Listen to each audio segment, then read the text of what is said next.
Boa noite. No mês de outubro serão realizadas as eleições para presidente, governador, senador, deputado federal e deputado estadual. O processo eleitoral tem tudo para ser um dos mais polêmicos da história do Brasil. E no programa Ação Nacional de hoje, eu recebo o professor Marcos Antônio de Moraes para explicar tudo sobre essa corrida eleitoral. Professor Marcos, boa noite. Obrigada por estar novamente aqui no Ação Nacional. Boa noite, é um prazer. Boa noite, telespectadores. Boa noite a todos da equipe.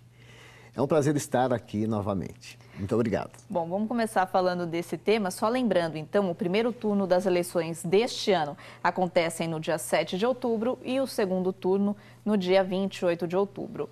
E tem tudo para ser polêmico, professor, por vários motivos. O primeiro deles, talvez, porque é o primeiro depois do impeachment da presidente Dilma Rousseff. A gente já teve um caso de impeachment aqui no Brasil, do ex-presidente Collor, e esse agora novamente.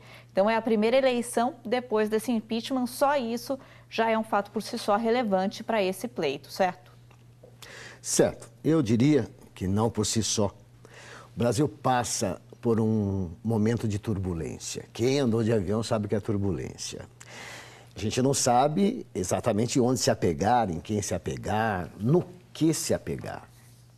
A situação no que se refere à política, à economia brasileira, no que se refere principalmente à credibilidade dos três poderes, está deixando a desejar. Quem acha que o cidadão brasileiro, que o eleitor brasileiro, que o povo brasileiro não está sentindo isso, está muito desinformado. Mesmo porque nós temos manifestações e manifestações contrárias, evidentemente, a essa postura. Postura esta que não é digna do nosso povo, da nossa nação. Por que essa mudança, talvez, professor? Porque antes era muito fácil e muito comum escutar que o povo não gosta de política, não se envolve em política e não sabe o que está acontecendo em Brasília, por exemplo. Por que essa mudança? Bom, além do amadurecimento favorecido, facilitado pelas redes sociais e ainda nos bate-papos, além desse entrosamento, o povo sofre as consequências dos desmandos. Sofre na pele, sofre na carne. É exatamente quando a navalha passa na carne e você sente a dor. Eu sinto a dor do que eles estão fazendo lá em cima. Está pesando em mim, na minha família, no meu filho. Então, só isso Eu talvez diria... já seja um fato bem importante para essa eleição e talvez o próprio eleitor já esteja mais consciente para essa eleição de outubro.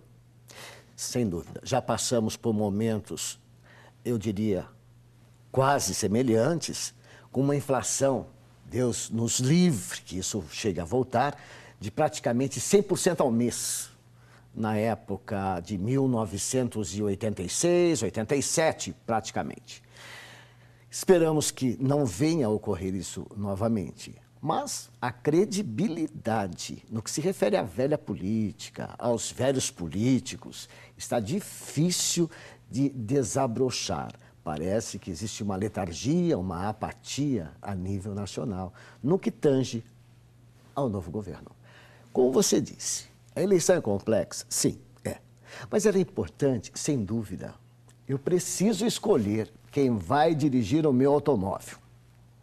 Eu diria para você, o Estado é uma instituição, é um automóvel. O governo é o motorista e ele tem mais dois para ajudá-lo. O executivo, o legislativo e o judiciário. E os passageiros é a nação. Se não formos bem dirigidos por esses três poderes, se esses três poderes não entrarem em acordo, em equilíbrio, nós, passageiros, estamos entregando nossa alma a quem? A nossa vida a quem? Os jovens entregando o seu futuro a quem? Sonhar. Por quê? A gente vai falar de internet bastante ainda ao longo do programa, mas você falou a respeito da velha política, que está aí, o povo não aceita mais a velha política, a gente sabe, né, de parlamentares, enfim, de políticos que fazem carreira, estão ali para fazer carreira. Talvez a internet, a facilidade de acesso à informação hoje em dia, seja um caminho para sair dessa velha política e colocar gente nova no comando do automóvel? Eu diria para você o seguinte, Renata. Quando Donald Trump foi eleito nos Estados Unidos, ele pertencia à velha política? Não, ele não tinha passado político. Macron, na França, não tinha passado político.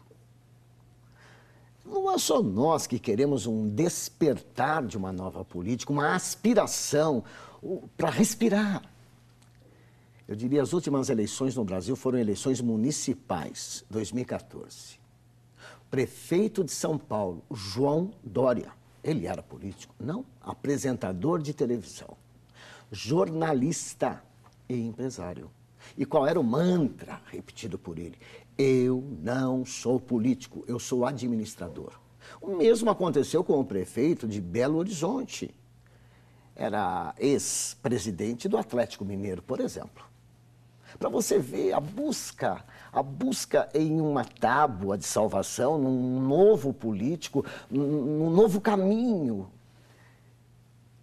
É exatamente o que nós queremos. E talvez isso tenha reflexo, esse caminho que aconteceu na cidade de São Paulo, que aconteceu em Belo Horizonte, talvez tenha um reflexo assim também nas eleições presidenciais agora? Pois é. Para ter um reflexo assim nas eleições presidenciais de agora, eu precisaria não de velhos políticos, como estão aí, sim, novos políticos. Lembra que eu disse? O Trump, o Macron na França. Eu não tenho praticamente alguém com cacife para que possa dar à população segurança de uma nova vida, de uma nova aspiração, de um novo caminho, de uma nova economia, de um novo emprego, de estabilidade, de colocar a cabeça no travesseiro e dormir sem se preocupar com o dia seguinte, com uma greve, por exemplo. Para explicar para quem está em casa assistindo a gente, então, passo a passo, quem vai estar lá na urna eletrônica, que é até um outro assunto também que já está gerando polêmica para essas eleições, a questão da urna eletrônica, como é que funciona o processo eleitoral? Quem pode se tornar um candidato, por exemplo, a um cargo eletivo? Muito bem. Quem pode se candidatar? Qualquer brasileiro ou naturalizado brasileiro. Qualquer indivíduo que seja brasileiro ou naturalizado brasileiro pode se candidatar. É necessário que ele tenha ficha limpa, é preciso que ele tenha plenos gozos dos direitos eleitorais, é preciso que ele tenha domicílio fixo do local que ele está representando, estado ou município, pelo menos um ano antes das eleições. Hoje já reduziu um pouco, parece que são 6 meses. Essas são as situações mínimas necessárias. Agora, veja bem, não sei se você se lembra ou não. Você se lembra do presidente José Sarney? Eu lembro um pouco. Você sabe de qual estado ele é e sempre foi? De qual? Maranhão. Isso. Ele foi candidato ao Senado pelo Amapá, você sabia? Isso eu não sabia. Então, pois é. Então, já está quebrando, na verdade. E como que isso aconteceu? Por quê? Isso aconteceu porque o estado dele já estava lançando o senador e não caberia mais representatividade ao Senado pelo estado do Maranhão. Ele foi obrigado a ser lançado pelo estado do Amapá. E veja, eu disse que seria necessário que tivesse domicílio fixo no lugar que ele está representando. Isso é fácil de arrumar. Mas não significa que ele vá representar realmente o estado do Amapá, é isso que eu estou dizendo. Então, existe sim uma série de situações colocadas pelo Tribunal Eleitoral que tem que ser cumprida. Por exemplo, para você se candidatar a vereador, basta você ter 18 anos de idade e ser eleitor.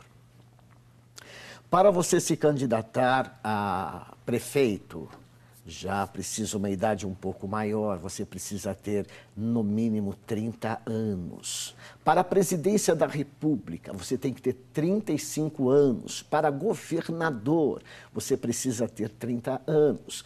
E assim sucessivamente, existe uma série de exigências a serem cumpridas, dependendo do cargo que você queira disputar. E é importantíssimo que você tenha pleno gozo de suas facilidades, ou seja, não tem uma ficha suja, não tenha problemas com a justiça eleitoral. Só com a justiça eleitoral? Não só, é evidente que não. É importante que a sua moral seja indelével. E, obrigatoriamente, essa pessoa, esse possível candidato, precisa estar ligado a um partido político? Sem dúvida nenhuma. Somente os partidos políticos podem requerer registro de candidatura. Para a presidência, esse registro é feito no TSE. E para os demais cargos políticos, no TRT, Tribunal Regional da região, em cada território, em cada área. Tribunal Regional Eleitoral, de cada estado, de cada região. Isso. Só presidente. Que é no Tribunal Superior Eleitoral. Pelo que o senhor está me falando, então, as regras existem, a lei existe, aparentemente é rígida, o que falta é ela ser cumprida. Eu diria para você que o Brasil é um país espetacular em leis. O duro é colocá-las em prática.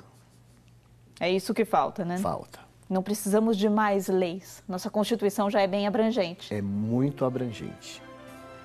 A gente vai fazer o seguinte, a gente vai para o primeiro intervalo do Ação Nacional e na volta a gente volta a falar então sobre esse processo eleitoral que o Brasil vai passar daqui a pouco no mês de outubro. Até já.